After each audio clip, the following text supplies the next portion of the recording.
Guys, I'm thinking of trading in my 2004 Ford Focus with no AC and with no catalytic converter. What's going on, folks? It's everybody serving car salesman, Cam the closer. Y'all, today I have Miss Simone Perez hit me with a DM on Facebook, said she needed something luxury. Now she's gonna be dropping off in a brand new 2022 Mercedes-Benz E300 for a Matic twin. How much money did you put down? $650. $600. $650. What's up, guys? Welcome back to the channel, man. Welcome back to the channel. Today, guys, we're gonna look at these crazy car payments. I ain't gonna do too much more talking. Let's get right to it. Let's go. I've seen people say, like, why you got payments? That lets me know that y'all financial literacy is not there. The moment you drive off the lot with a car, you lose value. Cars is one of the worst investments you can make.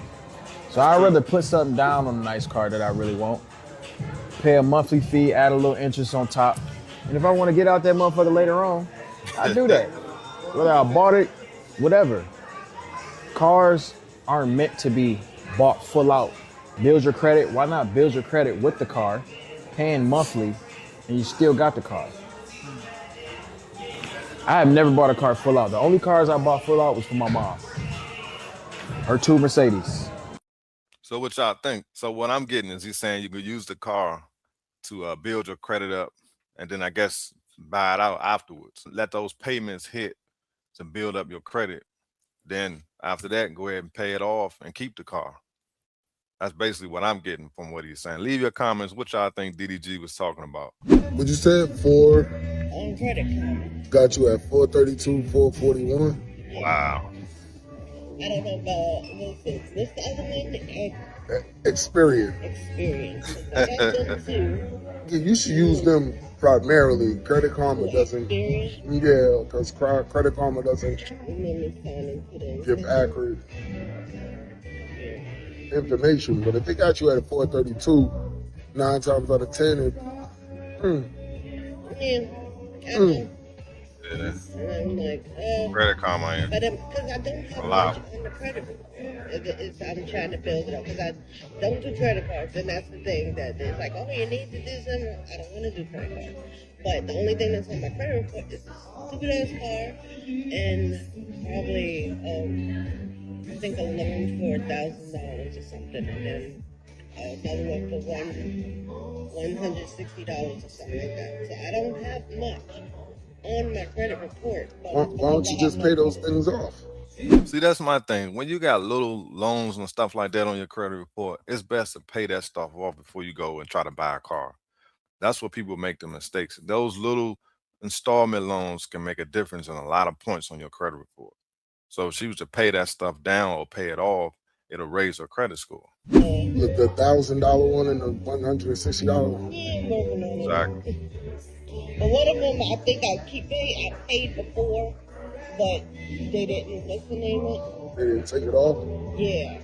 I know I paid it, but I can't find no paper saying that it was paid. But you got 227,000 miles on a 2018 Kia Forte that Wow. you owe 12 grand on. Yeah. That's crazy. What's the monthly payments? That's the thing. It went up to $359. And on my truck that I had before. What do you mean it went up? Because I had a Grand Cherokee, the one I was total, and that the monthly payment was only $3. So I'm like, I'm paying more for a small car and more miles. I don't know. That's crazy. It's been being and I guess a lot of, it's sad because a lot of people see females and like, okay, nobody's here with them, Oh yeah, they definitely do that. See, what I'm getting from this, guys, is she probably got that vehicle from a buy here, pay here. There's no way that she still owe that much on the 2018. That's crazy. It's all right. Don't even fret with that. So the best thing we could do here is try to get a cosign. Let's not try to come up with any money. It seems like it may be harder to come up with the money than it would the cosigner. There's somebody in your family that's sitting around with a 700 credit score. Nah. Oh, they're gonna help you. Because you gotta explain it to them in the right way. She right though. Somebody with a 700 credit score is not going to finance to go and help and finance no car with her. They'd be crazy to do that. You know what I'm saying? If you got a perfect score, you risking that perfect score. cosign. Never ever cosign. And we talk about that on this channel all the time. They're gonna help you. Because you got to explain it to them in the right way. You got to say, hey, listen, I got this car with 227,000 miles on it, and I owe about 12 grand on it. Probably won't make it 12,000 more miles, right? So what I need you to do is look out for me for about 6 to 8 months. And it's not so much look out for me. I just need your name.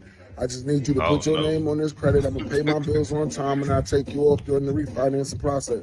But you're going to need some help, significant help. And I think you should, be a little bit more open to somebody saying yes. You know what I mean? Just be open. I mean, what's the worst they could do? Say no?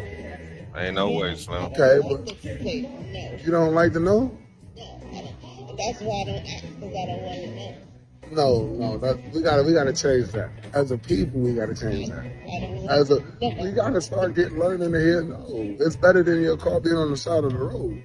See, he's just trying to talk her into getting somebody to co-sign. He just want to make the deal.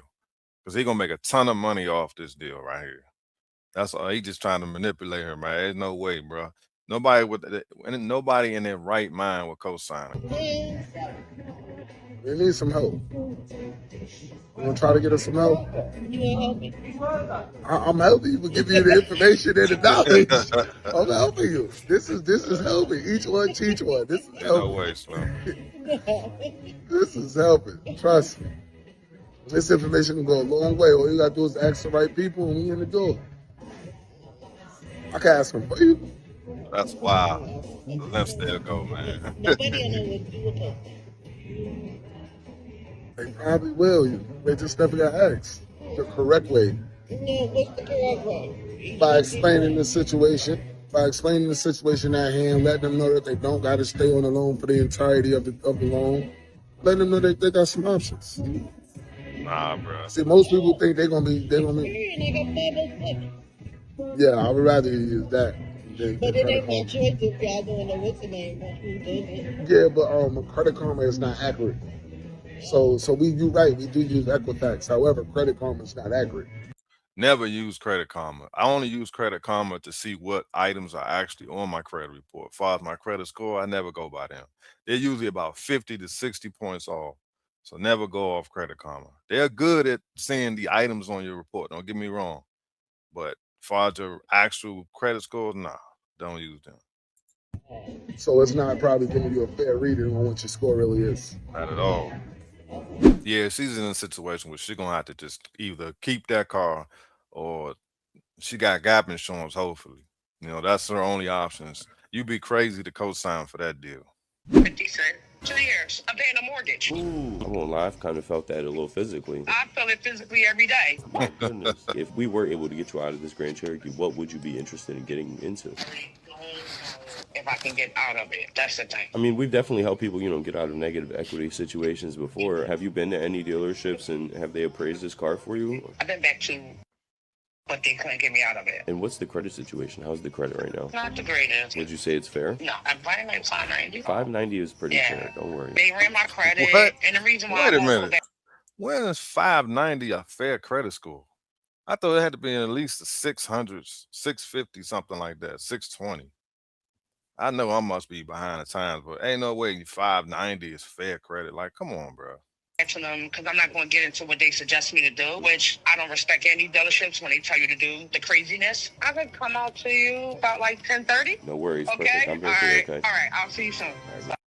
Yeah, see, I mean, they tell people that stuff to get them into the dealership, guys. Like I say on this channel all the time, if your credit not right, do not try to buy a car. At least try to be above like 620 or above.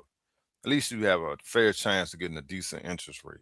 899, 16.25, 11.77, 8.54. That is a good example of someone who's in the middle of the road, right? This person here actually has like a 650 credit. They've paid some autos. They've had a couple late payments on some credit cards, but they're doing pretty well as far as credit goes. That's why we're getting interest rates all over the place. Sometimes where certain banks, especially if it's a computer-generated approval, if the situation is structured right, they'll give you a really solid rate for someone who normally would be getting something like 11, 12, 13%. That's actually true because I remember going to the dealership with a family member. It's actually a Lexus, maybe a Toyota. I can't remember Lexus or Toyota.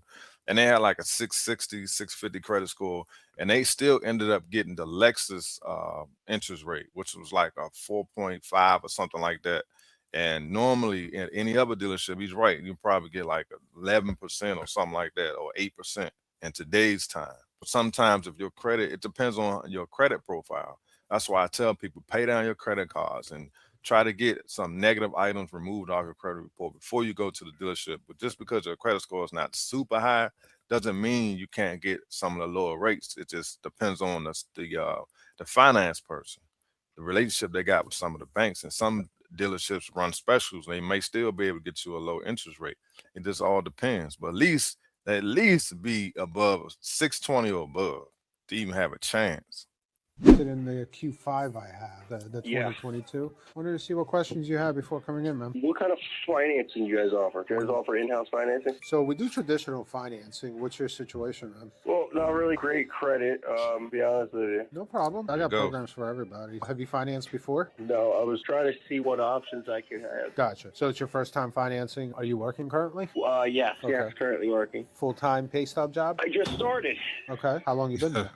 Not long at all. Just started at New York Life Health Insurance Company. So how long? When did you start? Oh, maybe a month and a half, if that. Okay. Have you gotten paid yet? Like you got a pay stub? Oh, no, not yet. That's why I said I just started. Okay. So basically, I mean, I would just need your first pay stub as soon as you get it, and then just come in with whatever down payment you're working with, man. I'll get you done. All right, awesome. I'll be there. Give me about 2 weeks. I got you. Yeah, see, you got a couple things working against him. No pay stub. You just started. I'm telling you, your job history means a lot. So even if your credit score is low, if you've been on your job for a while, that also helps because that stability is there. So, I mean, I can't knock him for calling and trying, but dude, you don't even have a pay stub. You try and buy a car. Now, I guarantee you wanted to buy something expensive. It never fails, bro. It never fails. Guys, I have beef with Beverly Hills BMW Service Center. So my car was towed there because of some power supply. I paid $3,900 for it. And they were also like, oh, let us do your routine maintenance work too. So went to pick it up. As soon as we got into the car, we haven't even left the lot yet. It says add engine cooling. So they were like, oh, mechanics probably forgot to top it off. So they top it off and then we drove away. And then later that day, it says add engine cooling again. So we were like, okay, we have to bring it in because there's probably like a leak. Brought it in. I had to go back and forth with the manager about how it happened here. And he was like, oh, just because it happened here doesn't mean that we are responsible for it. Let's just see what the problem is. Today, they sent me a quote of $230 to replace the cap. Oh, wow. Part of the cap was broken. I wonder why. Their mechanic's probably the one that broke it. And they're charging me to replace it. I was like, no, I'm good. I can probably replace it myself for $20. So I was like, can I pick it up tomorrow? And then they were like, no, you have to pick it up today. Otherwise, you're going to be charged for the loaner. Wow. Do not ever go to Beverly Hills BMW Service Center. It's not even in Beverly Hills. It's in Mid-Wilshire. You know what? Don't even drive a BMW. They suck. I love my car, though. Here we got another person complaining about a BMW, and she actually took it back to the dealership. And sometimes you run across bad dealerships, but again, at least it's at the dealership. So whatever happens, they're gonna have to fix it. You're underneath the car. Got the front bumpers. You can see some minor scratches in the lower parts. She did not look happy. Car protection kits are in place. Suspension components. Everything looks pretty clean. No leaks, no damages. All 4 tires are measuring at Yes, but the thing is, when we picked it up on Saturday, there's a leak. Front brake pads are. Yeah, but it doesn't mean we caused that leak. So it could have been, when you picked up something that happened and it started leaking, right?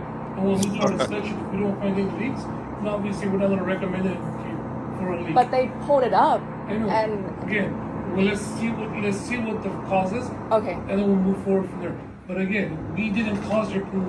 How do you know that you didn't cause it? Because it came in with no leaks, and they said it's no leak. Literally, it's all right here in the video. Yeah, they said it's no leak, right? Yeah. But then it wasn't here, and then we picked it up, and there was a leak. Again, we shouldn't. I'm not going to be responsible for something. I'm not saying you, but it happened here in the service center. It doesn't mean it happens in the store that we don't take responsibility. They're gonna deny. There's no way she's gonna get them to admit that they were wrong. they'll definitely check it out, but not gonna just sit there and say they were wrong. It's just a sad situation. Hopefully she get it resolved. If it wasn't done here, let's inspect it first and see what happened, and then we'll move forward. Okay. I don't want to give you the wrong answer until I Okay, inspect it. I understand that, but you see where I'm coming from, right? I can see where you're coming from, but it's like if I go to a shoe store and I buy a shoe and everything was good, and I go out and somebody stepped on it. I wouldn't even leave. Exactly. The thing is, I brought the car in, it was being done, picked it up with a different problem that we didn't come in with. Let's write it up, let's see where it is, and then we'll go from there. There's no guarantees I'm going to respond. But let's just look at it. Okay. Okay, so as you can see, guys, sometimes you could take your car to the dealership for service and still end up in a situation like this. But again, at least it's at the dealership and then at some off-brand little shop, because they definitely wouldn't pay for it. They told her that they would fix it, but I don't think they ever did. And they said they were going to reimburse her for the loaner. I don't think that happened either. So that's why some people say, I'm not taking my car to the dealership. I'm doing my own work, or I'll take it to my own mechanic. In some instances, you might have to do that. Here and there, you're going to have bad dealerships. And I don't know if her car's under warranty. I don't know the full situation. But me personally, if my car is brand new or it still has a warranty, I'm going to take it to the dealership for service. That's just me. After that, then, hey, I do my own service, or I take it to my own mechanic. But situations like this can happen. You just got to be on point, because she'd have pulled off and went home and came back the next day. There's no way they would have helped her out. No way possible. So if you like these videos, man, hit the like button, subscribe. I appreciate y'all watching, and thanks for everybody who's been sending the super chats, the super thanks. It means a lot. The money you guys invest in the channel, I'm gonna invest back into the channel, buying new, equipment or whatever I may need to make the viewing experience better for you guys. So I appreciate everybody donating to the channel. And also, if you're in the market to buy a car, get my checklist. The link is in the description. Appreciate y'all watching. I'll see y'all on the next one. Peace.